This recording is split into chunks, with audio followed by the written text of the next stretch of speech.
Okay, let's dive right in.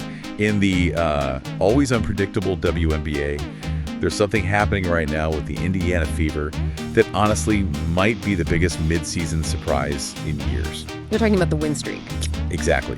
The Fever are on a 5-game winning streak, which is already notable, but here's the kicker, the really, shocking part. It's happening without Caitlin Clark. Right, without Caitlin Clark. The player who, coming into the season, was, the face of the league. Rookie of the Year buzz, drawing huge crowds, jersey sales off the charts. It's kind of wild because she's actually missed more games than she's played this season, her sophomore year with the injury. It's been tough. Really tough. You hear about fans showing up, tickets costing more, hoping to see her, and then she's not playing. Disappointing for sure, especially for Fever fans. But, and this is the big but, despite her being out, despite that initial blow, the team hasn't just tread water. They've completely turned things around. They're thriving. Absolutely thriving. So that's what we're digging into today. How have the Fever pulled off this incredible turnaround? What does this, unexpected success tell us about who they are now? And what could it mean down the line when Clark eventually gets back on the court? That's the mission here. Unpacking the surprising dynamics behind this Fever surge for you. So just to set the stage again, think back to the preseason hype, all about Caitlin Clark. The star power, the ticket sales, everything. Huge expectations, but then reality hits. The injury. More games missed than played. A real challenge. A massive challenge. I mean, for the fans, for the team adjusting, I think a lot of people probably expected them to, sort of collapse without her. You'd think so. But that's where this story gets really interesting because instead of collapsing, their performance has, dramatically shifted. It's a completely different team trajectory than anyone saw coming. And a huge part of that seems to be head coach Stephanie White. Reading through the sources, her role feels absolutely crucial here. Right. She even told ESPN, it was tough initially.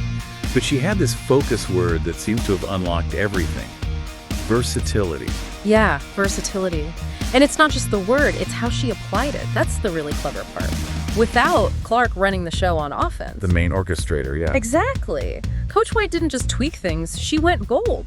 She basically gambled on a whole new identity for the team. Which for what? Smaller, quicker, and more aggressive. That's the quote. It wasn't just a small adjustment, it was like a fundamental change in how they play. Okay, so smaller, quicker, more aggressive. That forced everyone else to step up. I absolutely did. And they have. I mean, the genius here wasn't just finding a way to cope without Clark. It was actually kind of unearthing hidden talent. Yeah. Forcing this collective identity that maybe wouldn't have surfaced if they'd kept relying on one star. That's a great point. Sometimes adversity really does show you what a team's made of. Exactly. It reveals those deeper strengths. So that whole next woman up thing, it's easy to say, but how did it really work here? What made this team buy in so completely? The sources talk about them being plug and play, like no egos involved. It sounds like Coach White fostered this incredible level of trust, a real sense of shared purpose, this idea of being just hoopers, as the source put it. Just hoopers ready to contribute. Yeah, that seems key. Creating this environment where it's not about individual stats, it's about what helps the team win right now. And we're seeing players flourish in that system. Like Kelsey Mitchell. Oh, yeah. Kelsey Mitchell is, she's just on fire, averaging a career best 19.5 points. And it's not just scoring, she's creating her own offense within this faster system, which you absolutely need when you don't have that one dominant playmaker. That's huge for her. Yeah. And then you've got Natasha Howard holding down the defense. Described as the glue, right. And you see it. Veteran presence, almost 7 boards a game, over a steal. She's anchoring them, disrupting other teams. Real leadership there. But it's not just them, is it? That's what's striking. Not at all. It's widespread. You've got Aaliyah Boston finding her groove, being more assertive, Sophie Cunningham hitting big shots, even rookies stepping up, Michaela Timpson, Chloe Bibby, having these quietly effective moments when they really need it. So it's a true team effort. Totally. This collective contribution has really shifted their whole chemistry, makes them tougher, harder to predict. It just shows how well this whole strategy is clicking. It's proof that this deep roster contribution is what's driving the success. They've really changed how they play. Okay, so the team's clicking, they're winning. But let's be real, they still miss Caitlin Clark, obviously. What she brings is unique. No question, her talent is undeniable. But this is where it gets exciting for the future. Coach White herself said it.